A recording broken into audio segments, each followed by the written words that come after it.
This is the driest place on Earth.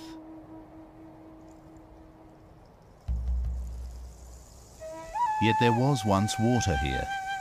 The fretted hills speak of downpour and of deluge.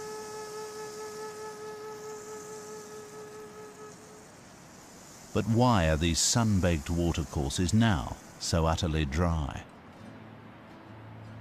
This is the riddle of the Atacama.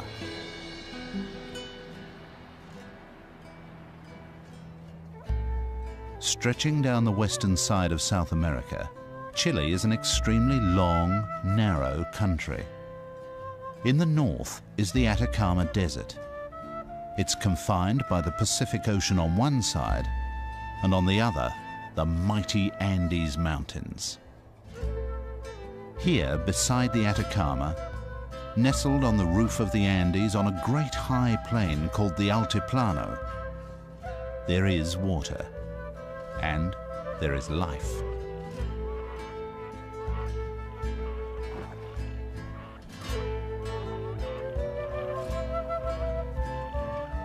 Despite the thin, oxygen-starved atmosphere and intense ultraviolet radiation, some animals lead remarkable lives at high altitude. In stark contrast, less than 120 miles from the mountains is the desert's western border, the Pacific Ocean.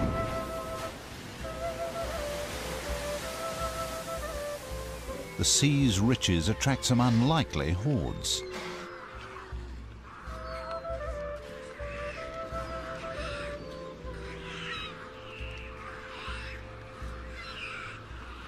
Yet even within sight of this zone of plenty, there exists a completely different world.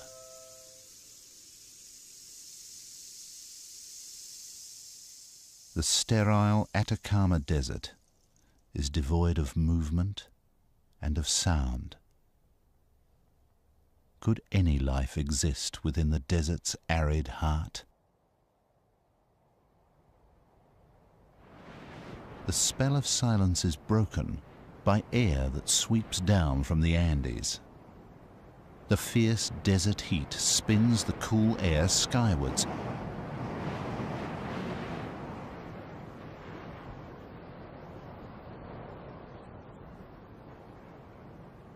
At day's end, when desert colors glow, then dim, the wind finally loses its voice, and there is again utter silence in the Atacama.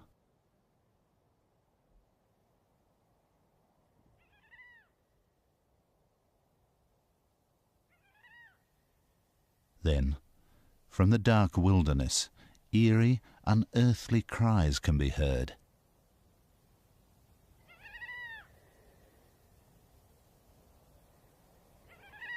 Nothing was reckoned to live out in the desert. Nothing, except the gulls that were recently discovered here. Each night, some fly more than 60 miles from the sea. Navigating with great precision, they find their partner and chicks. The pair change over quickly. The nesting gull takes off to the ocean, while the homecomer serves supper.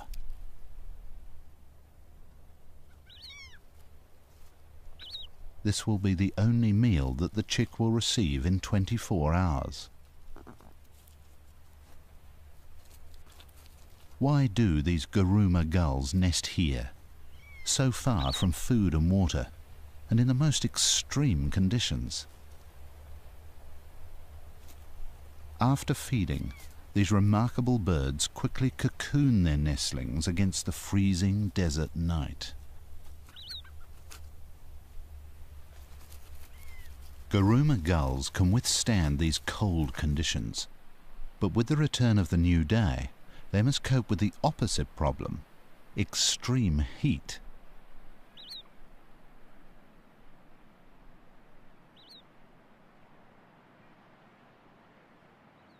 As the morning temperature soars, they pant like dogs and fluff their feathers to circulate air close to the skin. nesting birds stand umbrella-like over their eggs. They may withstand the heat, but their unhatched chicks are fragile and vulnerable.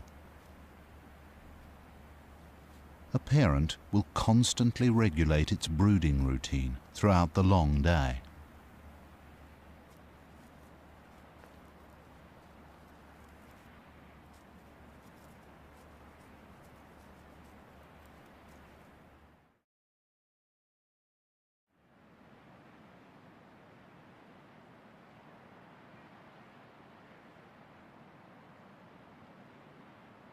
A Guruma gull's specialization for desert life begins even before it has hatched. Every chick must struggle to escape from an uncommonly thick eggshell. It's designed to prevent water loss in this harsh environment. But the thick shell slows down absorption of oxygen. As a consequence, each chick develops slowly, spending more than 30 days within the egg, the longest of any gull.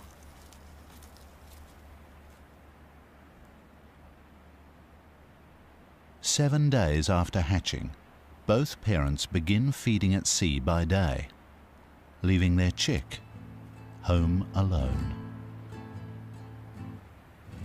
This is the most perilous time of their lives. Every day for 2 long months, their fragile bodies will be exposed to ground temperatures of more than 60 degrees Celsius. Some make for high places in a desperate attempt to catch any available breeze.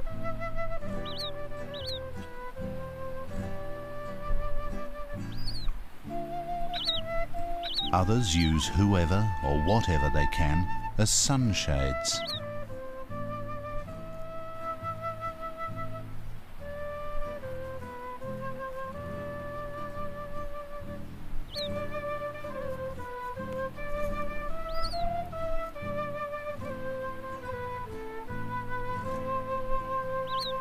Why do Guruma gulls choose such extreme nesting sites?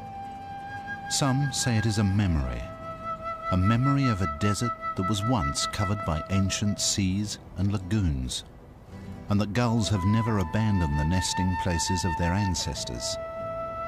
Others say they nest here for safety.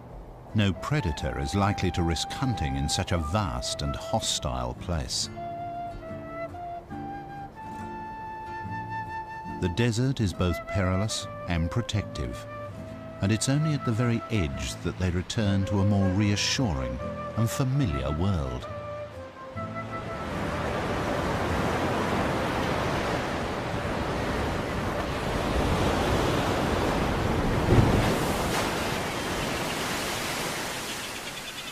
The contrast between desert and ocean could not be greater.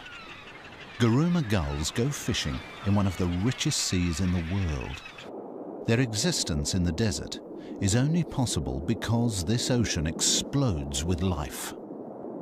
Millions of tons of anchovies and other small fish shoal off the coast of Chile.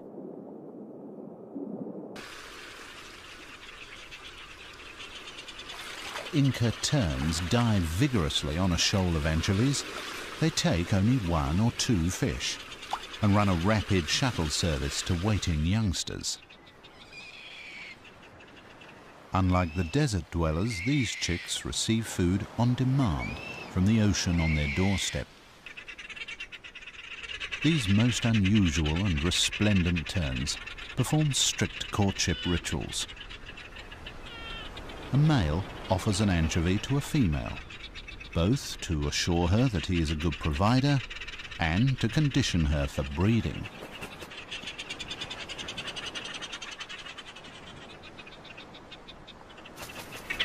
Like brightly attired courtiers in a medieval pageant, they bow appeasingly.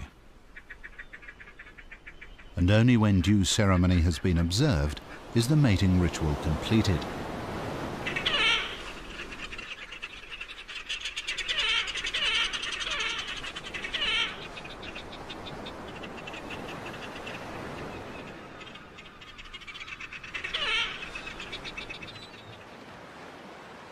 Their neighbours, the pelicans, consume a lot more of the fish.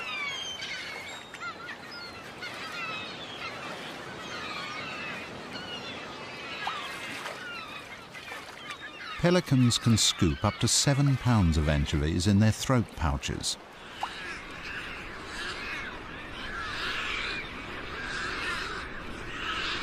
Their colonies form some of the largest concentrations of seabirds along the coast of Chile, and are very crowded, very dirty, and have the overwhelming smell of fish about them.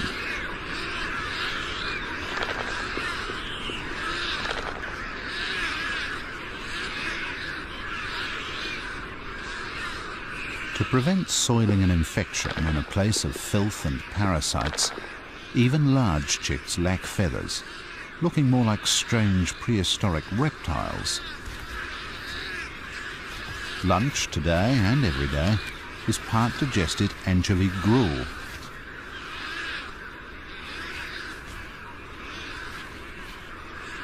Each chick will receive around 220 pounds of fish before it's feathered and old enough to fend for itself.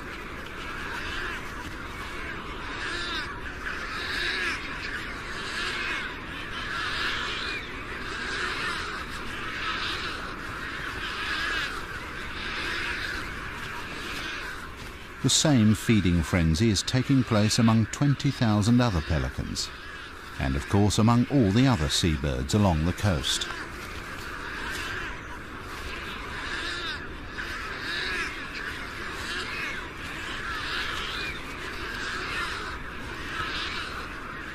So why is the ocean so incredibly rich and able to support so much life? One clue as to why the sea is so bountiful has just arrived in the colony. It's a penguin. And it's not alone. What has brought creatures of snow and ice to the edge of the desert?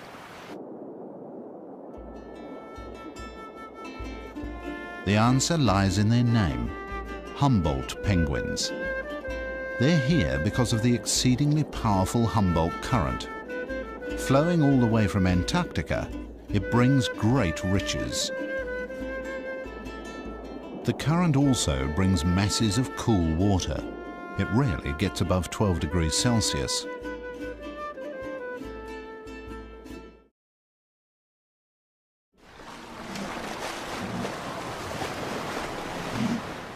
Sea lions, like penguins, can swim in the cold water whenever they overheat.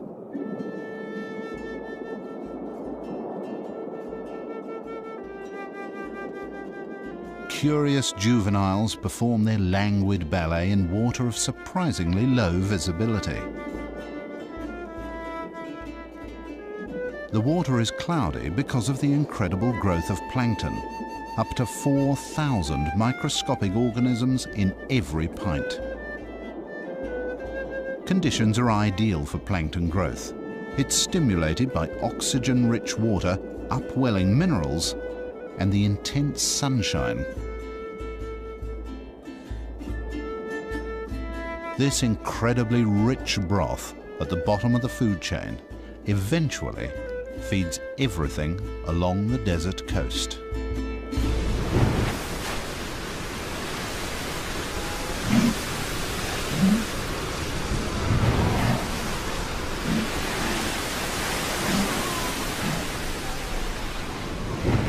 But the cold Humboldt current alters conditions above the waves as well. The air above the colony is 10 to 15 degrees cooler than expected at this latitude.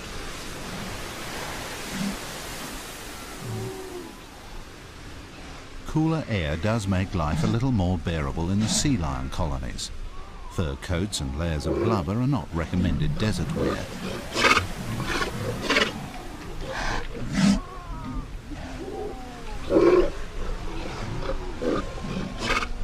But if the air is not cool enough, then there's always the luxury and relief of the Humboldt current. And it's out over the cool ocean that one part of the riddle of the Atacama can be solved. At these latitudes, there exist permanent high-pressure zones generated by dry tropical air. They prevent any clouds bearing rain from reaching the land. However, the air above the Humboldt Current offers some relief. Every day, as the land heats up, clouds are drawn tantalizingly in from the ocean, where fog forms. The fog billows and swells, obscuring the sun.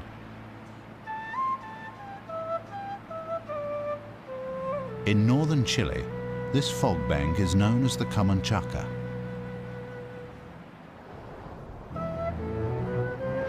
But the Camanchaca is not a totally empty gesture. Along the hilltop closest to the sea is a unique community of plants and animals.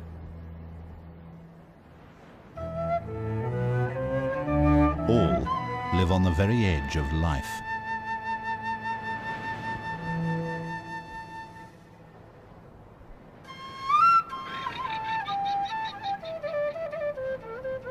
They can only exist here because of the water vapor provided by these daily fogs.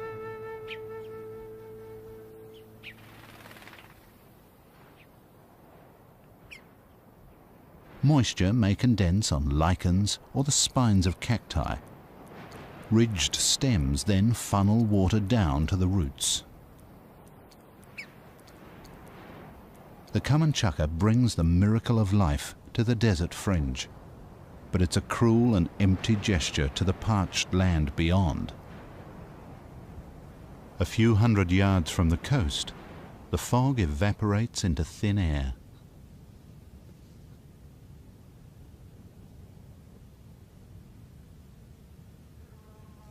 These large South American camels, guanacos, aren't confined to this coastal fringe of life, but some of the plants they feed on are. Guanacos survive on this tough plant material. For water, they will suck lichens like a sponge.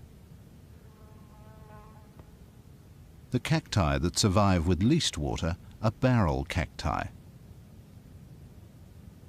On the extreme edge are those that bury half their barrels into the earth to help reduce moisture loss, and they also religiously face the noonday sun to minimize the area exposed to its harsh rays. They mark the edge of the desert, the edge of life. The desert extends southward for more than 600 miles. Always there is a coastal fringe of life. Closer to its southern boundary, a little winter rain assists the fog in growing larger cacti and allows larger animals to gain a greater foothold.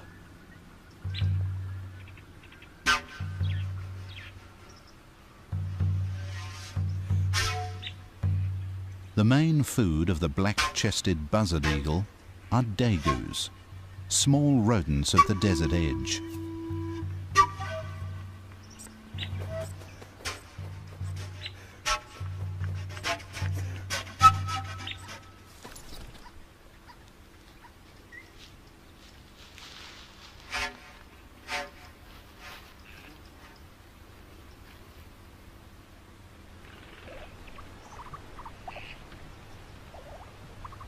Dagus control buzzard eagles' survival through their breeding abilities.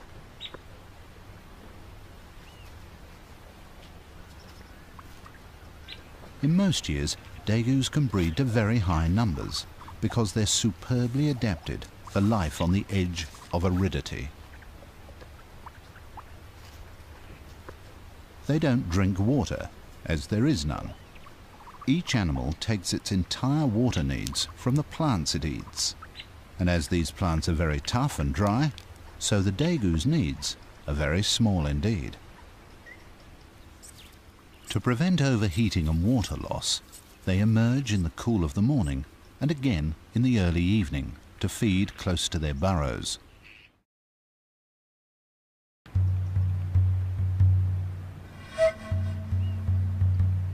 The buzzard eagle has a large feeding range. It must spend most of its time hunting, It is no longer just feeding itself. Back at the nest, there are two more.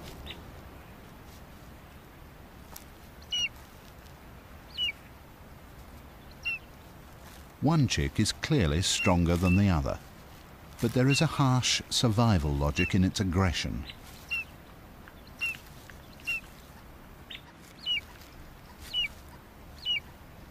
In years of little food, the bigger, stronger chick will take all and grow well. The weaker will eventually die through stress and neglect. The alternative is for both to weaken and possibly die.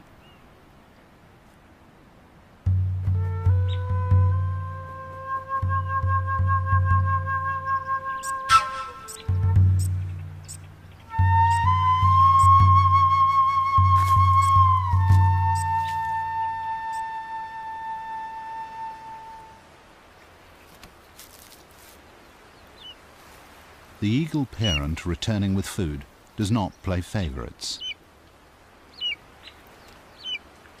It dismembers another hapless daegu. It feeds the nearest begging mouth, which always belongs to the stronger chick.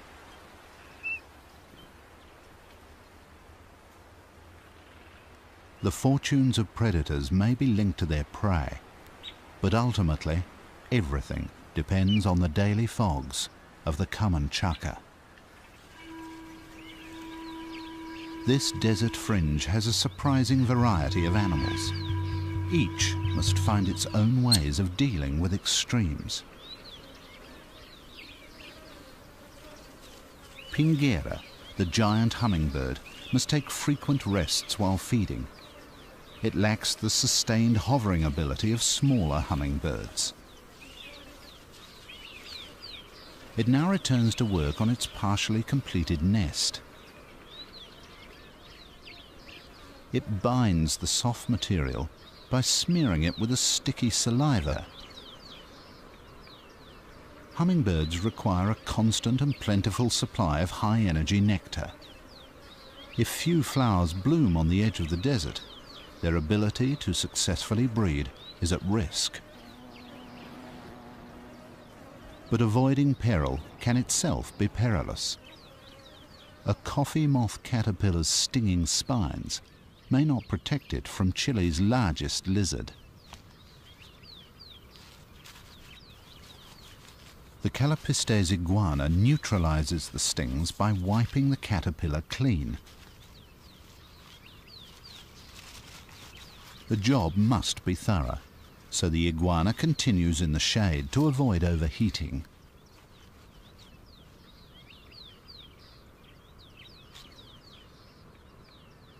But in the constant balancing act of hunger versus risk, some food remains permanently off the menu. The poisoned hairs on the Chilean tarantula can become embedded in the mouths of desert animals. They know to leave it well alone.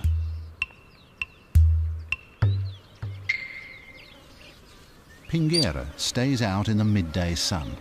She's hunting insects on the wing.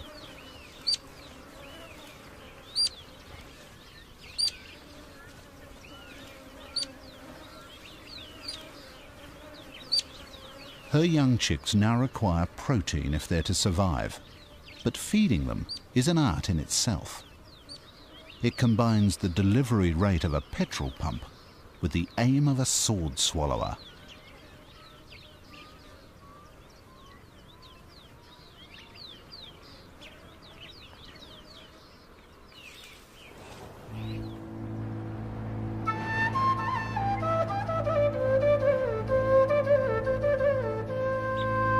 Near the southern edge of the desert, where coastal hills are a little higher, the daily common chukar creates its ultimate gift, its greatest contrast to the desert. Here, incredibly, a rainforest looms out of the fog. The high hills catch just enough fog to grow a few tiny forests, which are known internationally as great wonders of the botanical world.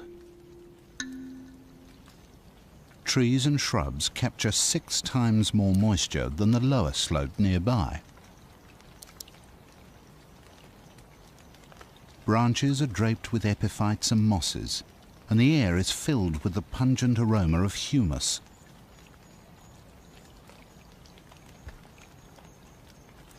It's unbelievable that just a few hundred yards to the east, the driest desert in the world awaits.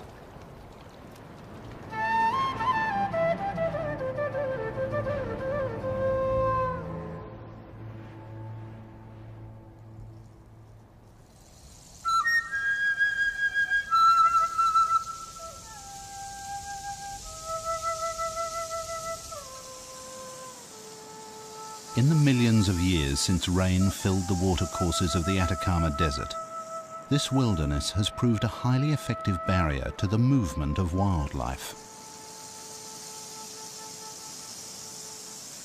For many thousands of years, however, one species has repeatedly crossed the desert and left clear evidence of its passing.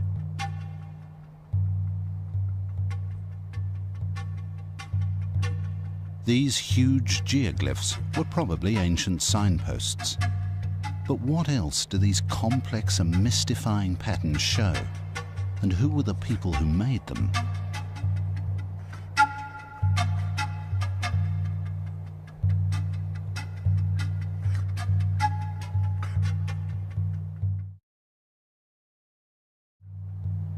Closer to the mountains, in valleys where a little water brings a splash of green, there are caves.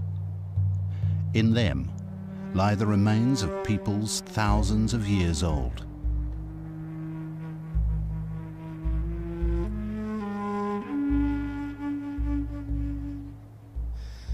The dry desert air has also preserved their art which speaks of their enduring bonds with the desert and with the mountains to the east.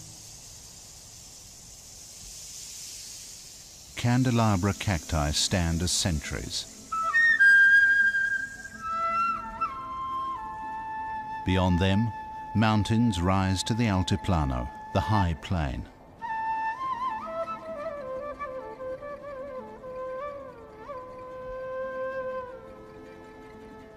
This is the home of the descendants of those mummified desert people.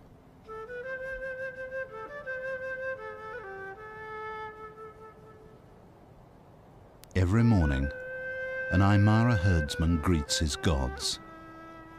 The objects of his worship are the 20,000-foot peaks of the Andes, the western edge of the Atacama Desert, and the mightiest mountain barrier in the world.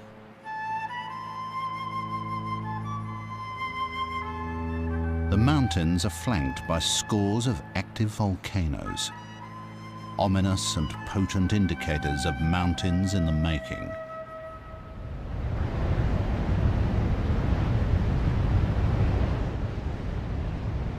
Geysers billow furiously in the coldness of early morning. They are born of intensely hot rocks close to the surface. Far below, continental plates collide, forcing these young mountains ever skyward. And just as the cold Pacific Ocean answers one half of the riddle of the Atacama, so the Andes answers the other half. Rain-bearing clouds from the tropical northeast are prevented by these mountains from ever reaching the desert below, the high peaks forcing the clouds to release all their precious moisture. Melted snow and rain then flow into the highest lakes in the world, some more than 12,000 feet above the sea. Here, life faces enormous extremes of ultraviolet radiation, of cold, and of thin, oxygen-starved air. Yet animals cope.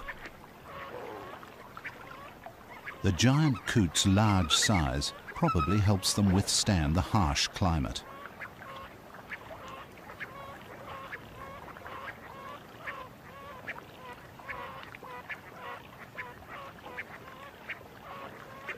Whenever lakes are ice-free, the birds will gather large quantities of weed to construct huge volcano-shaped nests.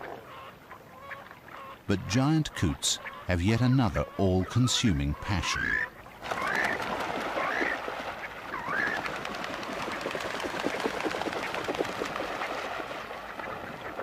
Family groups are forever disputing territory. If one group crosses some invisible line in the lake, their neighbours will rush out and beat them up.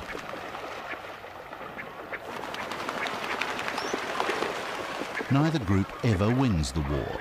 The only concession is an uneasy truce. Until next time.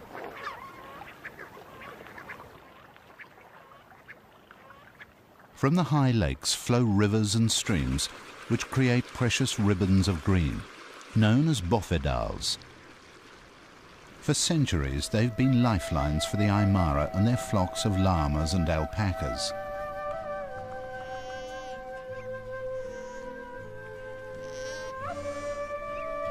These South American camels have ensured the survival of communities in the Andes.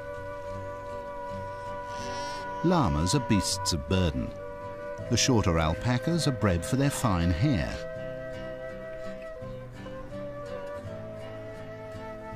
Life above 12,000 feet has demanded adaptations of both the animals and the people who tend them.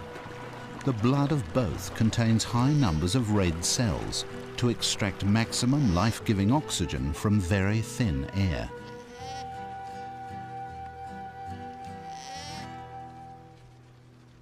A wild type of camel also lives up on the Altiplano.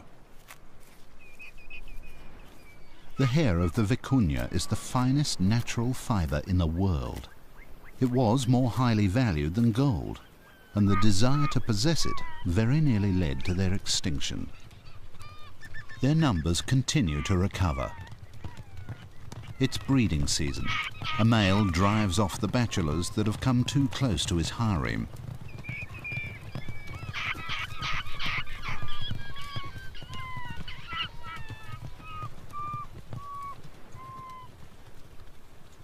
Vicuña rarely pause during these high-speed chases, which may go on for hours. With little oxygen to sustain them, their stamina is extraordinary.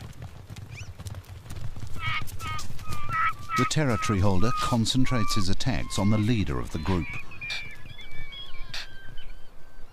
The tactic works. The bachelors lose their resolve and drift down the valley, away from his territory.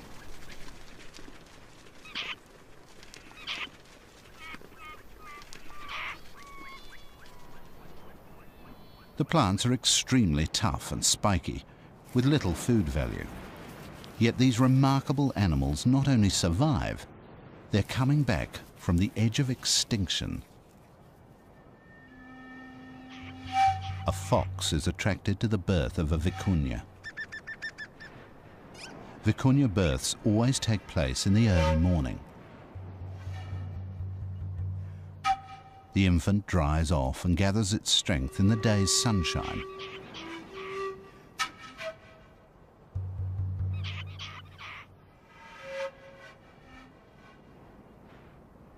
However, with the mother in attendance, there is no chance here of a meal for a hungry fox.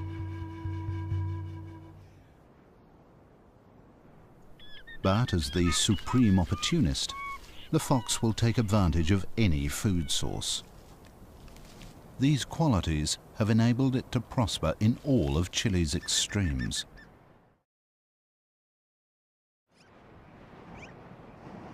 The bofedal is strewn with piles of rock, the remains of old volcanic eruptions. They're much sought after by vizcachas. These unusual animals warm themselves after another freezing night on the Altiplano.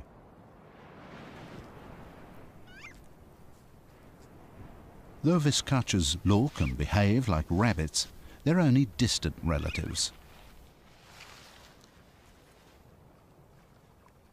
They're far more closely related to the Andean big-eared mice, with whom they share the rough grass and the dangers of the bofedal.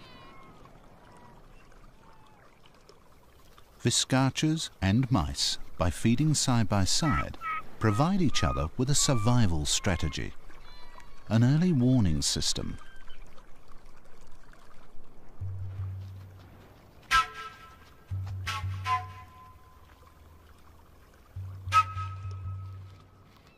At the approach of the fox, the sentry's whistle alerts the viscachas. But a few mice fail to heed the warning.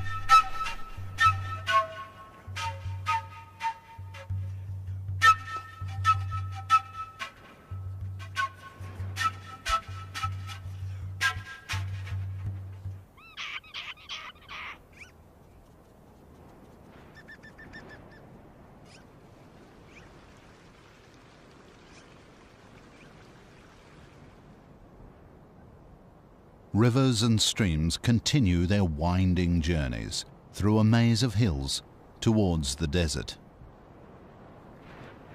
Most will never make it. They end in large basins.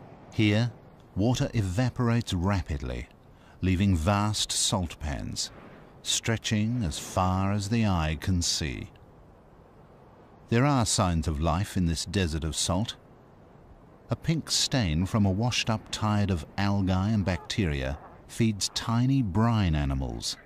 They, in turn, feed some highly specialized birds.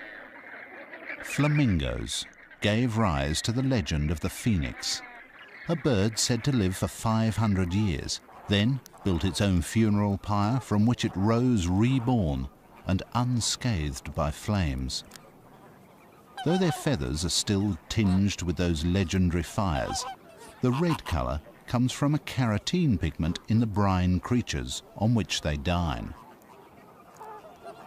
3 species inhabit the salt lakes. Both the James and Andean flamingos strain the water for the tiniest microorganisms, whereas the Chilean flamingo feeds according to its Spanish name, flamenco chileno.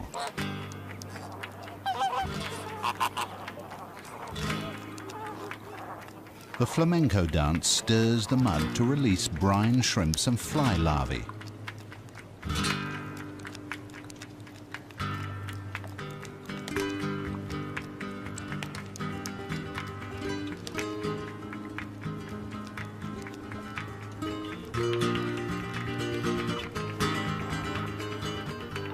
Other birds perform ballets of the brine lake.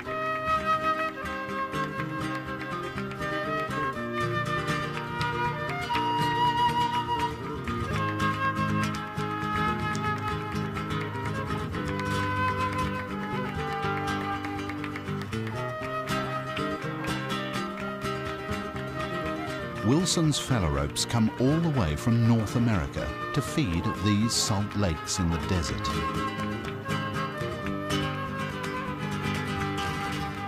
Others live nearby all year round, like Andean geese. But whatever the bird, and by whatever means, scythe, sieve or spear, they all reap the harvest of the salt lake.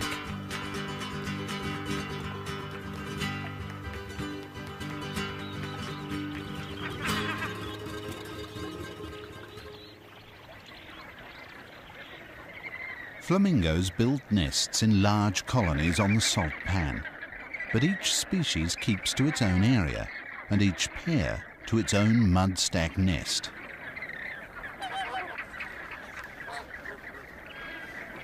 Young chicks are unable to feed themselves. Instead, their parents feed them a blood-red secretion similar in composition to mammalian milk. Flamingos are highly adapted for life on the salt pan. Not only must they cope with extreme heat, but also with the highly caustic salt. As chicks grow older, they gather in large groups for mutual protection.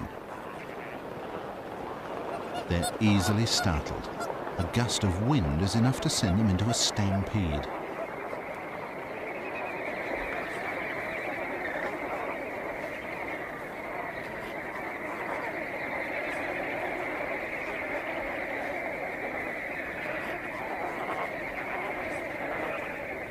These flamingos are true survival specialists. They overcome the heat of the driest desert in the world, where the rules of life are brutally simple: adapt or die.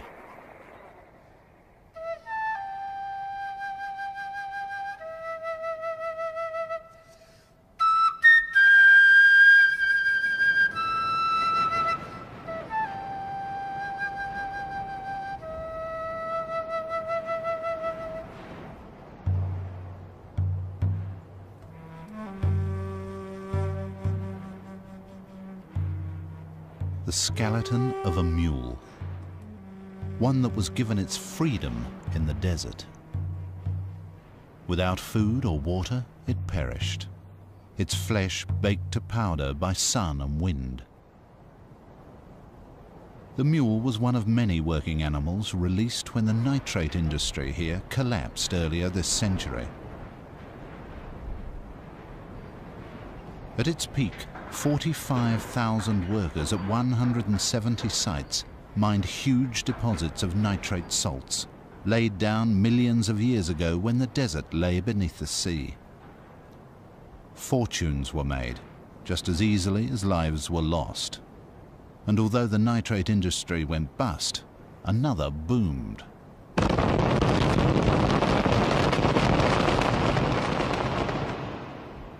The largest man-made hole in the world, at Chuquicamata, has been created in the search for copper. Up to 2% of the rock is pure copper. This is the desert's buried treasure. Copper remains the biggest contributor to the Chilean economy. Ore is taken out of the ground at the rate of 500,000 tons a day. And pure copper rolls out of the desert on huge, never-ending wagon trains. Technology and profit keep people in the Atacama. Should either fail, then they will leave.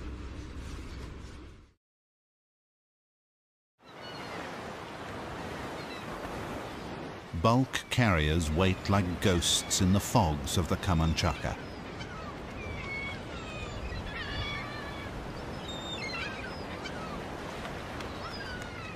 Of all of northern Chile, it is the sea that is the least extreme place to live. The cool and powerful Humboldt Current brings riches beyond belief from distant Antarctic oceans. These riches attract a great variety of predatory fish and marine mammals to the edge of the desert. But they're not the only hunters of the deep.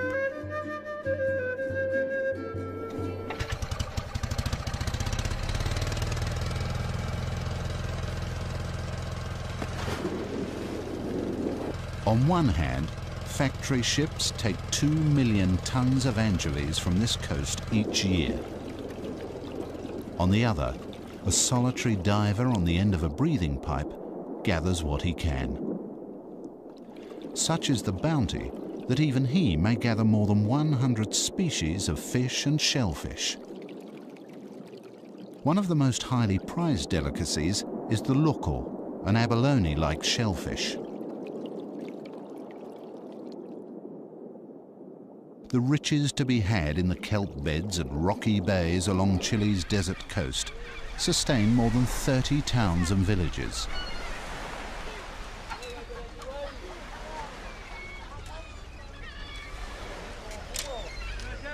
This is not commercial harvesting of the sea by factory ships, but small-scale fishing to feed local families.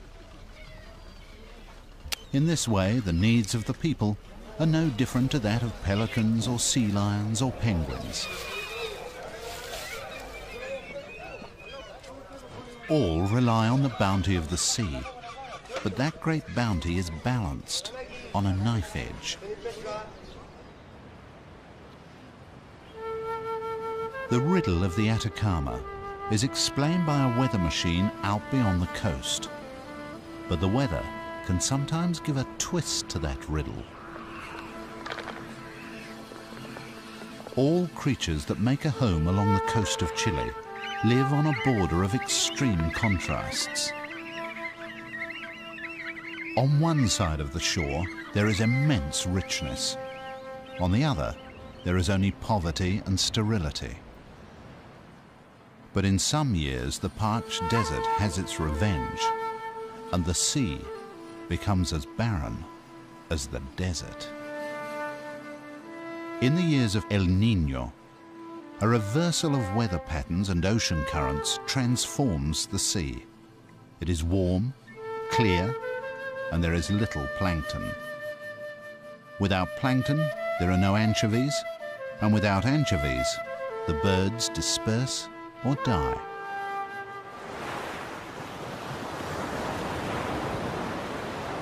The good years are so good for the Humboldt penguins that they breed twice.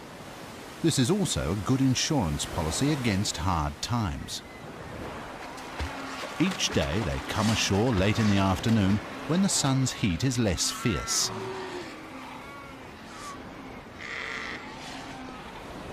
But once ashore, they face the problem of life on a bountiful and popular beach.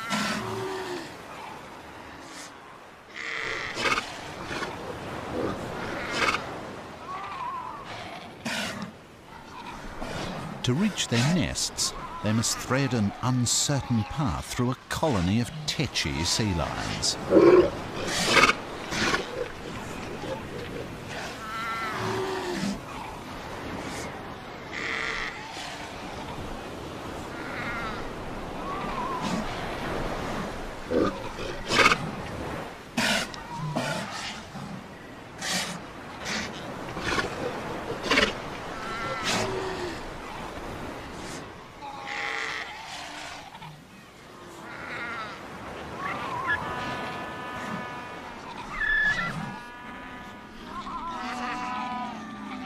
Mission accomplished. But now come the energetic rituals of greeting one's family. This frenzy of calling, preening and courting comes at the end of a day when a penguin may have had to swim 30 miles to fill its belly with fish, a very long way for a small bird. But in bad years they may swim 2 or even 3 times that distance and still come home hungrier than when they left.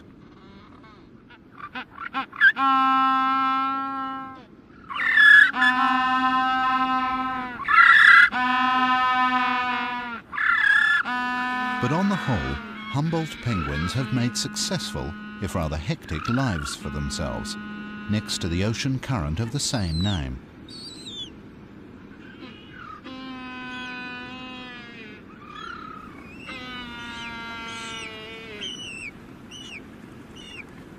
For penguins, the benefits of good years always outweigh the risks and disasters of bad ones.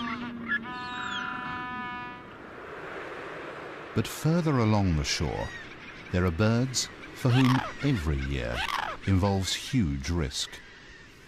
Guruma gulls live constantly balanced on the edge of survival.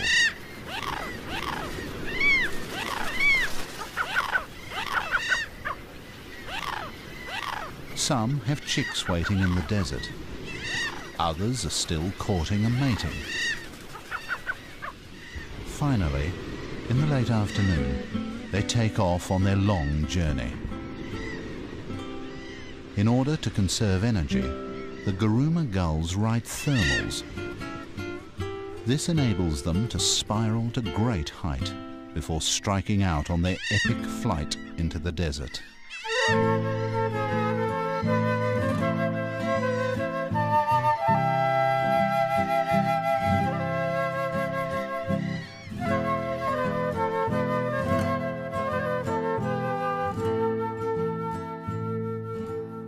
They alone choose to raise their young in the middle of the driest place on Earth.